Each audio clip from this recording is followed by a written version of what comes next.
wabarakatuh. Selamat datang di channel Santek.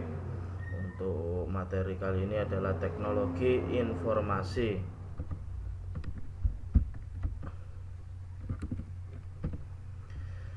Di sini ada klasifikasi komputer.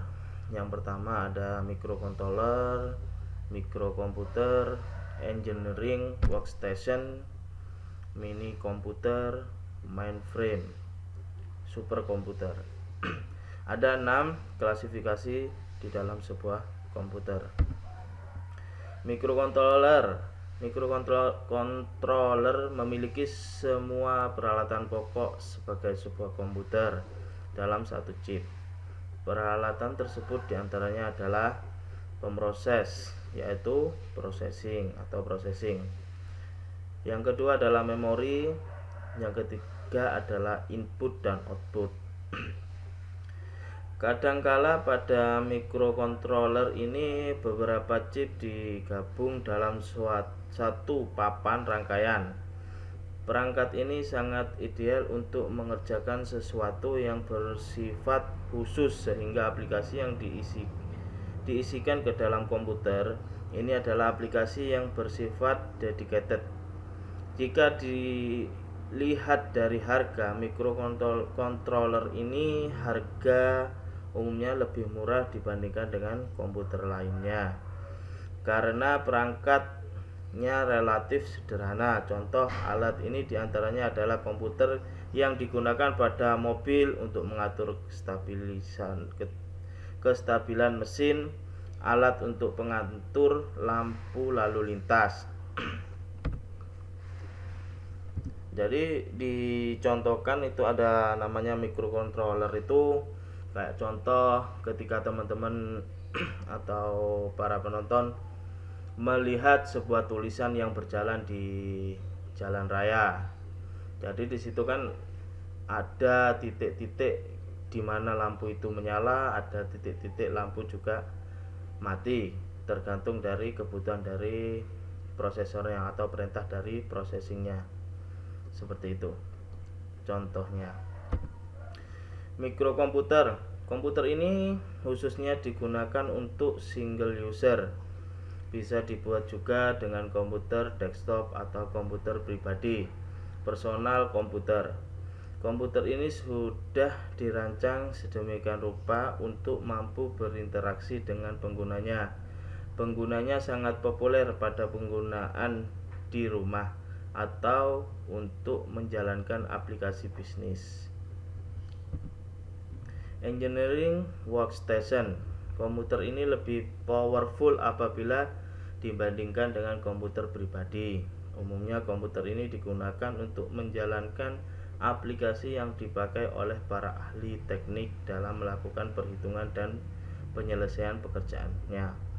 Aplikasi yang digunakan lebih cenderung kepada software yang banyak melakukan berbagai perhitungan, baik secara 3 dimensi maupun secara matematika lainnya.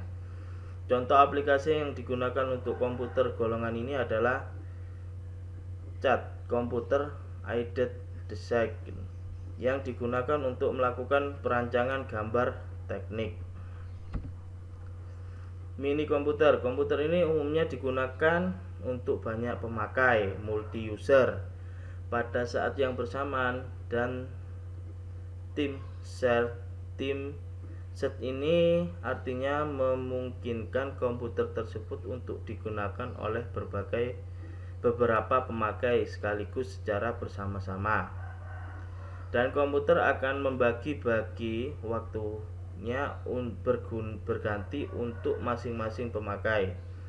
Tentunya penggantian waktu layanan ini tidak terlalu terasa bagi pemakai, mengingat pembagian waktunya dihitung dalam waktu yang sangat sempit atau dalam satuan per 1000 detik, tergantung sistem yang digunakan. Pelayanan pada penggunaannya lebih dititik beratkan kepada proses, bukan terhadap interaksi pengguna komputer tersebut. Contoh komputer yang termasuk ke dalam golongan ini adalah IBM AS per 400. Komputer ini lebih cenderung digunakan pada untuk suatu kelompok pengguna atau per departemen pada perusahaan besar.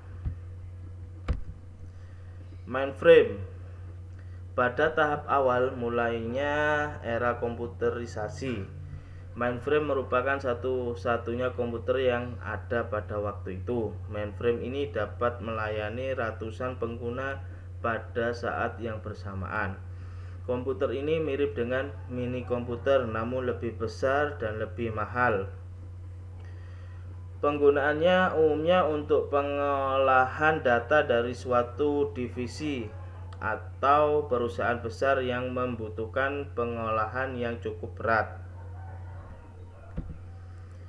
Superkomputer. Komputer ini merupakan komputer yang powerful yang ada. Aplikasi yang digunakan biasanya lebih cenderung untuk penelitian ilmiah. Komputer ini biasanya memiliki beberapa proses sekaligus untuk menjalankan tugasnya. Ya, di sini dari macam-macam klasifikasi komputer ya, dari zaman dahulu sampai sekarang, sampai masuk dengan superkomputer.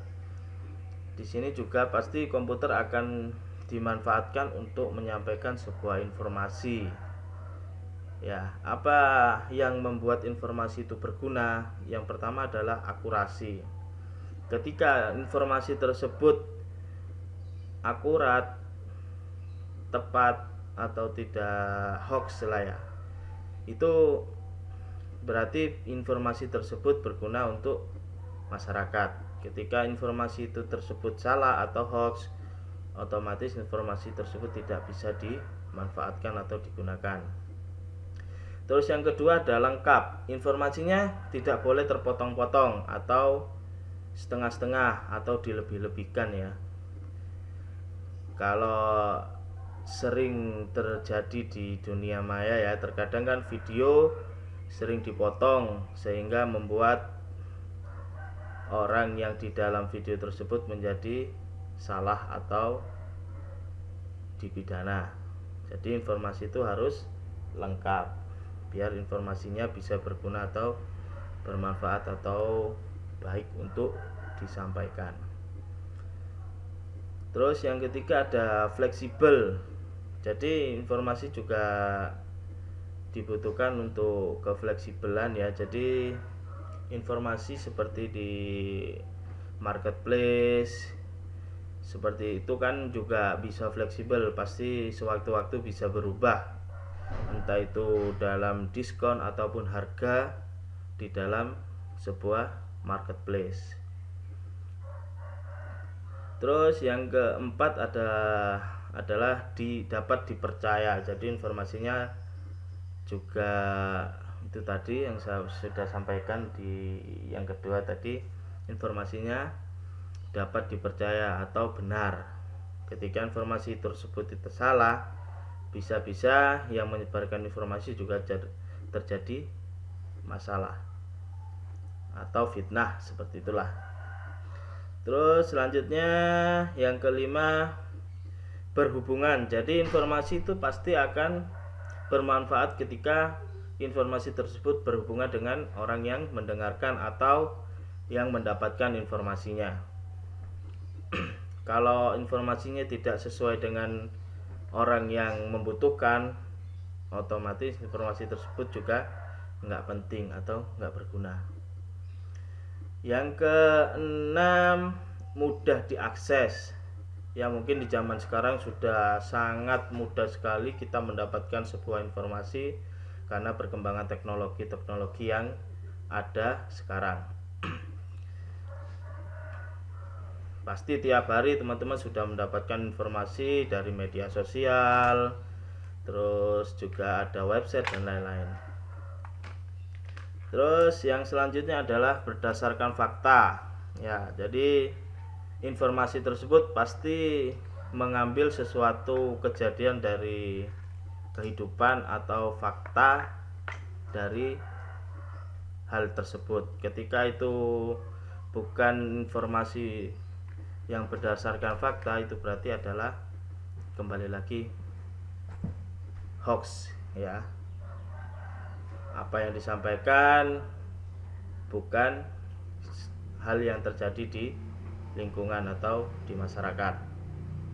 Tepat waktu, kayak contoh ya, ketika teman-teman menginformasikannya sudah usang ya, kayak contoh ketika ada koran ya, koran informasinya pada informasi koran tersebut pada hari ini tapi dijual besok, otomatis korannya sudah tidak bisa atau sudah nggak bisa digunakan atau informasinya sudah telat. Tidak terkontaminasi ya, banyak sesuatu hal mungkin informasi tersebut terkontaminasi dengan hal-hal yang tidak baik, itu juga informasinya tidak baik atau membawa keburukan ya. Mungkin itu yang bisa saya sampaikan di materi pengantar informatika.